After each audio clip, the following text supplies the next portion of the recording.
Today's gospel invites us to reflect on a delicate balance between holding one another responsible or accountable for our actions, and on the other side, encouraging forgiveness and reconciliation or dispute resolution.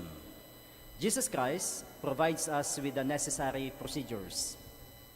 I was thinking that maybe this is one of the earliest recorded procedural norms about conflict resolutions. The initial approach, according to Jesus, is to call or to address the conflict directly, to seek resolution through private dialogue, one-on-one, heart-to-heart dialogue, instead of public condemnation or gossiping. Pope Francis said, "Fraternal correction is one of the highest expressions of love and also one of the most demanding."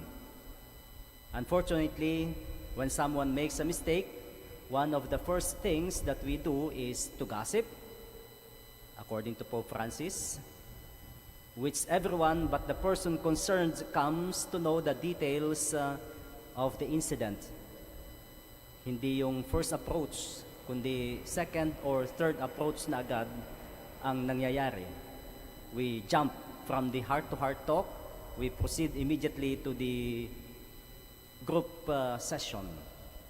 Pope Francis said, "Gossip is a plague on the life of people and communities, especially in communities, religious communities, churches, organizations, because it leads to division, it leads to suffering, it leads to scandal, it never helps anyone improve or grow." If the initial approach fails, Jesus advises us to bring 2 or 3 witnesses.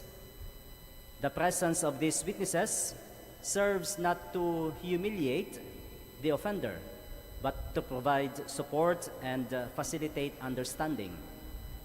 Should this procedure prove unsuccessful, then the matter is brought to the church. But take note, in the church, as much as possible, the first step in conflict resolution is, of course, always fraternal correction. Fraternal correction, rebuke, and other means of pastoral solicitude. That is in Canon 1341. According to this canon, penalties are the last resort to repair the scandal, to restore justice, and to reform the offender.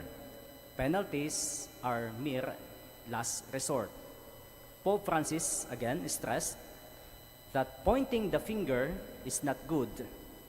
Pointing the finger is not good. In fact, it often makes it more difficult for the wrongdoer to accept or to recognize his mistake. Especially kapag dalawa o tatlo na yung nagsasabi sa iyong mali ka. Of course, the initial reaction is to deny, to resist, and not to accept your mistake. Finally, at the end of this gospel, Jesus Christ makes a profound statement. He said, "Where 2 or 3 are gathered together in my name, there I am in the midst of them."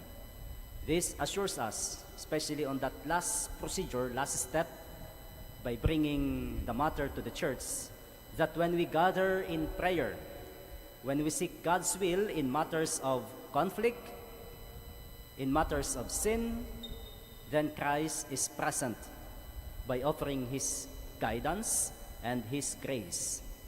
Saint Maximilian Kolbe, whose memorial we celebrate today, offers us a powerful example of living these teachings of Christ.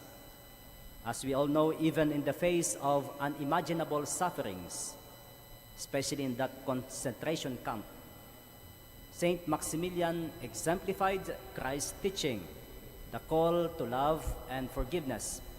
When a fellow prisoner, this is the well-known story, when a fellow prisoner was selected for execution, Saint Maximilian Kolbe volunteered to take his place, offering his life as a sacrifice for the other. This selfless act of love demonstrated the ultimate expression of fraternity and the power of prayer.